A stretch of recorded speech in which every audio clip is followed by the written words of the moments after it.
আজকে একটি অনুষ্ঠানে গেছিলাম এটুকু দেখার জন্য যে জাতীয়তাবাদী মঞ্চে হিন্দু বাঙালির অবস্থান কি। এটা দুর্ভাগ্যজনক যে এই পিসি ভাইপো এবং গত 5 দশকের মামাকু রাজ বাঙালিকে শুধু অর্থনৈতিকভাবে নিঃস্বরিক্ত করেছে তা নয়, তার স্বাভিমানকে সম্পূর্ণভাবে ধ্বংস করেছে। ফলত জাতীয়তাবাদী মঞ্চে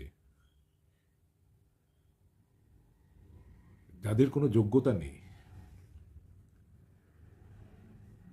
তারাও আজকে হিন্দু বাঙালিকে তার যোগ্য জায়গা থেকে বঞ্চিত করছে, সরিয়ে দিয়েছে। তাই এই পরিবর্তন শুধু বাঙালির আর্থসামাজিক উন্নতির নয়, তার সাথে বাঙালির স্বাভিমানকে ফিরিয়ে আনা। কারণ এই স্বাভিমান ছাড়া বাঙালির উন্নতি নেই। বাঙালি গর্ব করে বলা, দীপ্ত ভঙ্গিতে বলা, সেটা আজ হারিয়েছে। নতুন প্রজন্মের ভিতরেও সেই স্বাভিমান নেই, আত্মমর্যাদাবোধ নেই। পিসি ভাইপোর এই হিন্দু বাঙালি এবং বাংলার সর্বাত্মক